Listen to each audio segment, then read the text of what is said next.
భగవద్బంధువులందరికీ నమస్కారం. హిందూ ప్యాడ్ ఛానల్కి స్వాగతం. ఈరోజు మనం ఈ వీడియోలో కార్తీక పురాణంలోని పోలి స్వర్గం కథ చెప్పుకుందాం. భగవంతుని దృష్టిలో మానవులంతా ఒక్కటి. ధనికుడు, పేద, ఆడ, మగ మొదలైన భేదాలేవీ ఆయన చూడడు. నిర్మలమైన మనస్సుతో తనను ఆరాధించే భక్తులను ఆయన తప్పకుండా అనుగ్రహిస్తాడు. భక్తితో చేసే పూజ భగవంతునికి ఎంతో ప్రీతికరం. అనవసరమైన ఆడంబరాలు ఆయన్ని సంతోషపరచలేవు. ఎంతో ధనాన్ని ఖర్చుపెట్టి ఎంతో వైభవంగా పూజలు చేసినప్పటికీ మనస్సులో కల్మషముంటే ఆయన ఆ పూజలకు ఫలితాన్నివ్వడు. భక్తితో పెట్టిన చిన్న దీపాన్నైనా నిండు మనస్సుతో స్వీకరించి ఆ భక్తులకు మోక్షాన్ని ప్రసాదిస్తాడు. పోలి స్వర్గానికి వెళ్లిన ఇతివృత్తమే ఇందుకు నిదర్శనం.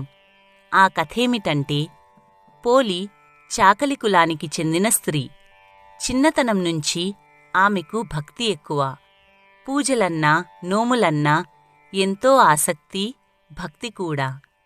వేకువజామునే లేచి కాలకృత్యాలు తీర్చుకొని పరిశుభ్రమైన వస్త్రాలు ధరించి తన శక్తి కొద్దీ పూలు పండ్లు తీసుకువచ్చి పూజలు చేసేది.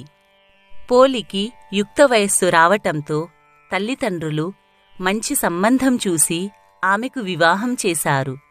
అత్తగారింట్లో పోలి 5వ కోడలుగా అడుగుపెట్టింది. వారిది ఉమ్మడి కుటుంబం. 5గురు అన్నదమ్ములు కలిసి పొలం పనులు చేసుకునేవారు. పోలి అత్తగారింట్లో ఎంతో భయభక్తులతో ఉండేది.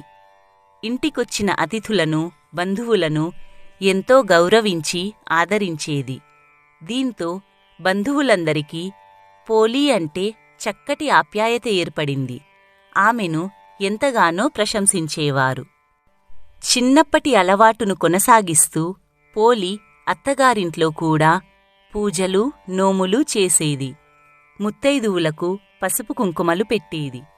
దీంతో ఉత్తమ భక్తురాలిగా పోలి చక్కటి పేరు సంపాదించుకుంది. ఈ వ్యవహారమంతా పోలి అత్తగారికి నచ్చలేదు. తనకన్నా గొప్ప భక్తులు ఇంకెవ్వరూ లేరని ఆమెకు అహంభావం. ఆచారాలు పాటించే హక్కు ఆ ఇంట్లో తనకు మాత్రమే ఉందని వాదించేది. పోలికి మంచి పేరు రావటం చూసి ఓర్చుకోలేకపోయింది. పోలి చేస్తున్న పూజలకు ఆటంకాలు కలిగించేది. ఇలా ఉండగా కార్తీక మాసం వచ్చింది.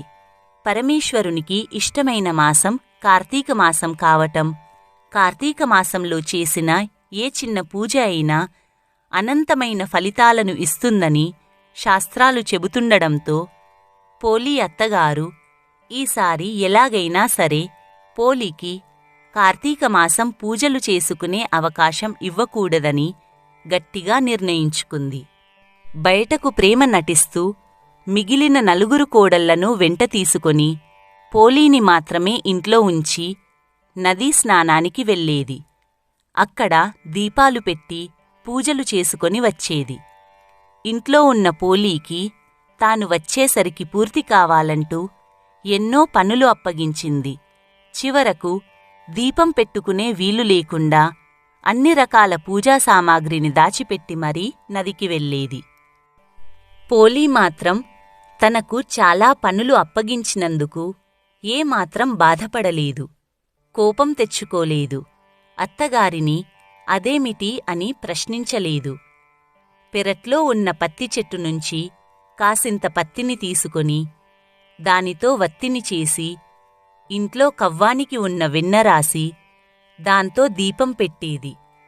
ఆ దీపం ఎవ్వరికీ కనిపించకుండా ఉండేందుకు దానిమీద బుట్టబోర్లించేది. ఇలా కార్తీక మాసం 1 రోజులపాటు పోలి ఎటువంటి ఆటంకం లేకుండా దీపం వెలిగించి పూజలు చేసింది. కార్తీక మాసం చివరకు వచ్చింది. ఆ రోజు అమావాస్య. ఎప్పటిలాగే పోలి అత్తగారు మిగిలిన కోడళ్లను తీసుకొని నదీ స్నానానికి వెళ్ళింది. పోలి ఎప్పటిలాగే ఇంటి పనులు చకచకా ముగించుకొని కార్తీక దీపాన్ని వెలిగించుకుంది.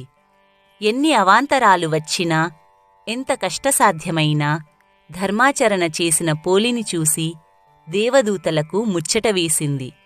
వెంటనే ఆమెను బొందితో స్వర్గానికి తీసుకువెళ్లేందుకు నిశ్చయించుకుని దివ్యమైన విమానాన్ని తీసుకుని పోలి ఇంటికి చేరుకున్నారు.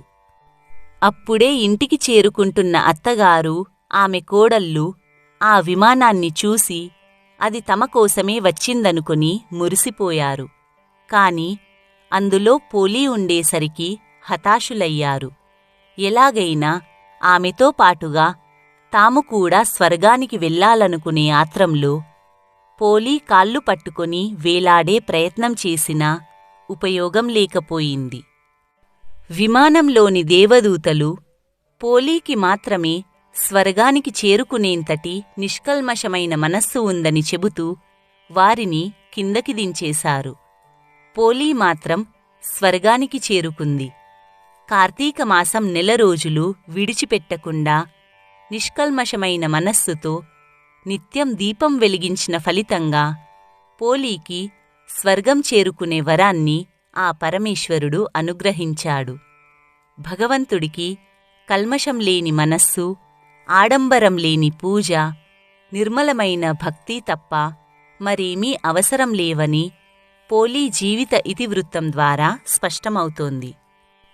పోలి స్వర్గానికి చేరుకున్న సందర్భానికి గుర్తుగా తెలుగునాట స్త్రీలంతా పోలిని తలుచుకుంటూ కార్తీక అమావాస్య రోజు ఉదయాన్నే అరటిదొప్పల్లో వత్తులు వెలిగించి నీటిలో వదులుతారు. ఈ సందర్భంలో పోలీని తలుచుకుంటారు.